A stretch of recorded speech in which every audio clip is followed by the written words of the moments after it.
Pete? Sure. Well, amen to what Howard said. And I would just say, heading into Labor Day from the American military, sir, we happen to be the largest employer in America. We like to think we have a different form of employees who need to be the toughest and the strongest and the most well-trained and the most lethal. And under the previous administration, and for decades, frankly, it was social justice, it was political correctness, it was divisive ideologies seeping into the ranks and changing how well we do our job. No more. Now it is only merit-based, gender-neutral, colorblind. The best of the best from the top to the bottom. That's our expectation. And so you've enabled that. So from the troops directly, which they ask me to say all the time, thank you for your leadership, for your boldness, for your clarity, for common sense, for providing a shield for the rest of us to put America first and to apply peace through strength. We're in the strength business. That's our job, is to stand behind everybody here and alongside John in everything they do to keep the country safe. And the world is noticing. And I wish everybody could. There were two meetings yesterday that I think tell the story. One was, because today happens to be the 4-year anniversary of what happened in Abbey Gate in Afghanistan.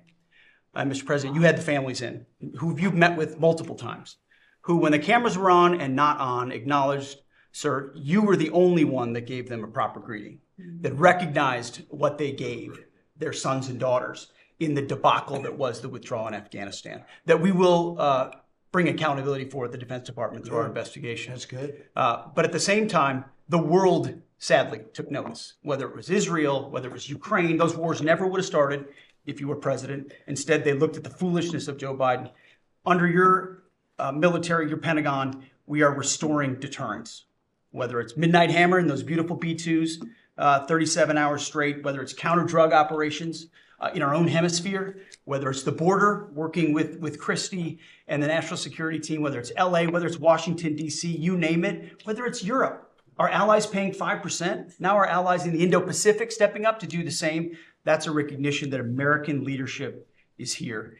And then in the second meeting, we were talking about what we're doing in D.C. and Pam's taking the lead. I have to say, just pause for a second. When I look around this table, yes, there's a national security team of Steve Witkoff and John and Scott and Howard and the vice president and Susie and Christy and Tulsi. But to every person here, we work together on a daily basis.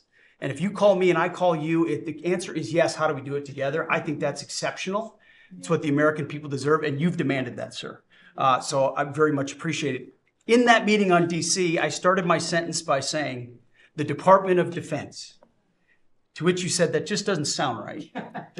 So maybe next time we're here, my card will read Department of War. We'll see. But it's not, here's the thing, here's what people miss. It's not just about words. It's about the warrior ethos. It's about what the department is supposed to do. George Washington started the Department of War because he wanted us to win our wars. Our founders didn't want endless foreign entanglements. They didn't want endless contingencies and deployments. They wanted an empowered military that the handcuffs were taken off to fight to win and then bring those troops home. So my platoon in Guantanamo Bay, our motto was, those who long for peace must declare for war, must prepare for war. We don't want war. We don't seek it. You are the peace president, sir. Because we are strong, our enemies know what we will do. And so whether it's Secretary of War or Secretary of Defense, that warrior ethos is changing. We're going back to basics. Our drill instructors can be drill instructors again, sir. So from the minute of the tactical of standards to the strategic of B-2 bombers, we're focused on what matters. Had a meeting yesterday on Golden Dome for America, which is on track to deliver strategically for the American people. Munitions and the Deputy Secretary making sure our stockpiles are overflowing. That's our job. I'm an honor to be a part of it, sir. Thank you for your leadership. That's great. I think I like Department of War better, but we'll make that decision, right?